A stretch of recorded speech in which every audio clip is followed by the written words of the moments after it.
Terrorism has changed the thoughts and dispositions of the modern tourist, specifically in the Mediterranean region.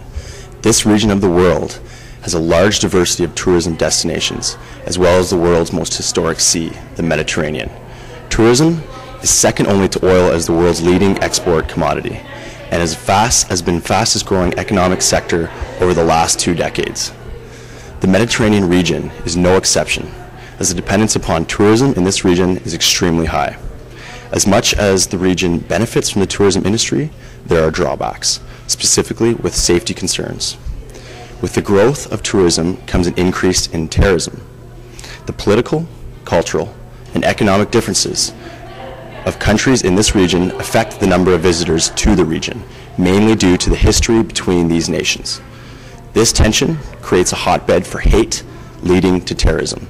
Tensions between neighboring nations still exist because of the cultural differences and history, such as the Palestinians and the Israelis.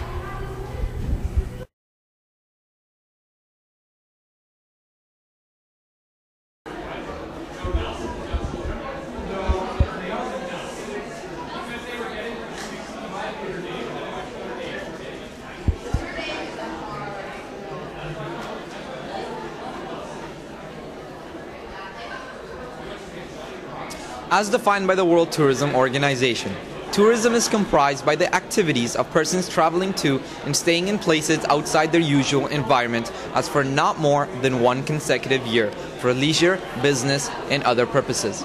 Tourism is perceived as a panacea for social, cultural, and economic development. Tourism is an industry where both demand and supply can be sensitive to extreme events such as terrorism or political violence.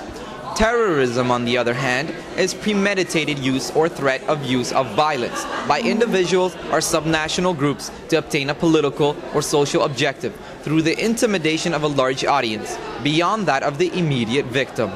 Many nations thrive on the economical benefits of tourism as well as the political and cultural stability it creates for the nation as a whole. Countries in the Mediterranean have conflicts in regards to political and cultural differences, creating barriers in their tourism industries, causing an economical deficit. Tourism for many of these Mediterranean countries is a large producer of employment, positive political relations, cultural recognition, and overall increasing quality of life. Unfortunately, in the Mediterranean, the influence of terrorism on tourism industry is drastic, with the increase of terrorism in this area.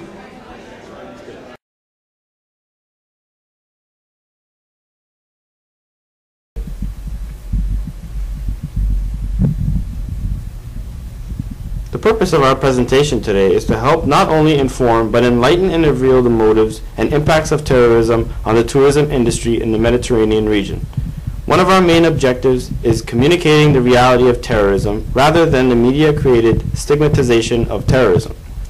We hope to introduce the true face of terrorism and the effects it has on all walks of life, but specifically focusing on the Mediterranean region.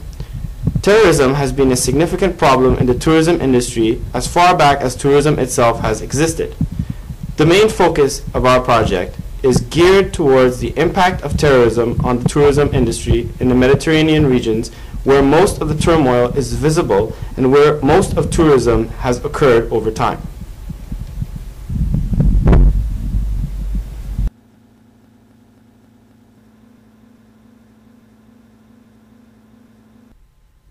Good evening and welcome to Mediterranean Tourism Network News.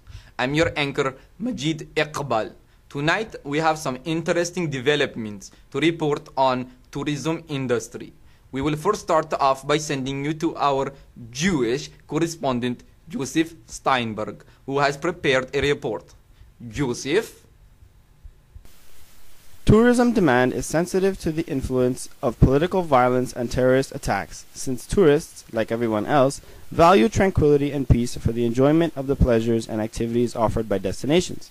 In a recent study by Pizam and Fleischer, it was established that when terrorist events are not repeated, the industry can fully recover in a period of 6 to 12 months. From the research, they concluded that after the terrorist attacks of September 11, 2001, the absolute effects on a nation's market are substantial. which is the reduction in the number of tourists, and the consumer surplus, which is the willingness to pay for enjoyment holidays at the destinations. What was also found was that the perceived threat level of a destination did not significantly affect the relative importance of the package characteristics for the tourist, which includes beach quality, accommodation quality, and landscape management. The image value of the destinations was particularly affected based on the tourist preference after terror shock. Perhaps the most relevant results were those nations with a high proportion of Islamic population, such as Tunisia and Turkey, which suffered a more severe negative impact on their competitive value than other destinations where this proportion is lower, such as the Canary Islands. At a microeconomic level, destinations like Turkey and Tunisia are affected by terrorist attacks at a higher magnitude than destinations in a completely different market, where they consequently benefit from the decrease of demand. Due to the lack of security, cultural, and social aspects of these destinations, tourists are influenced to choose other more suitable destinations. This is Joseph Steinberg reporting for MTN News.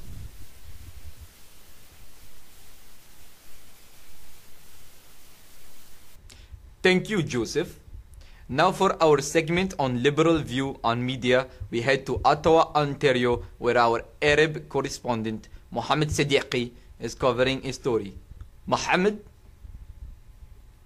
Okay.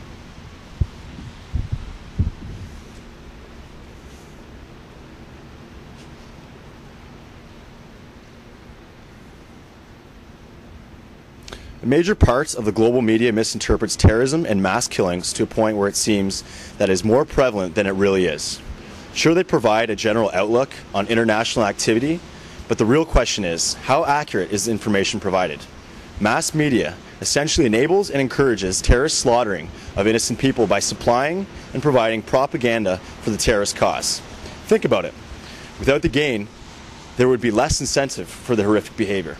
This is exemplified now with Israeli defense measures against Hezbollah terrorism, and has been true for many years, especially during the long Arab-Israeli conflict or within the Mediterranean region. Not enough attention has been paid to media manipulation. The media continues to hide under the argument that they offer the world the truth and everyone has the right to the truth. However, is the real truth, or is it biased form of the truth? For the most part, the general public gains its perception of the wider reality beyond direct personal experience via the media. When the major media stations all sing a similar tune, the public generally assumes it is being honestly informed. It is talk radio or the secondary media sources that sometimes provides more accurate angles on global issues, creating more viability, or on the opposite end, they create an opposite statement that completely alters the initial cause and effect of the terrorist attack. The major media can spin the color stories to suit their agenda. They can rile up the public over certain issues or hide vital information. When the media relies on the public, governments can feel pressured to act in one direction or the other. All these conflicts, with honest reporting, can help educate the viewers on the truth and actual impacts of terrorism on not only lives, but countries as a whole. As crises and tourism are not a new phenomenon, perhaps only a perception of such threats has changed. Maybe it is just recent frequency of these negative events, which has brought crisis to media headlines and also to the forefront of our consciousness. A prime example involves a front-page photo in the New York Times. An angry Israeli policeman is seen brandishing his police club while standing over a bloodied man on the ground.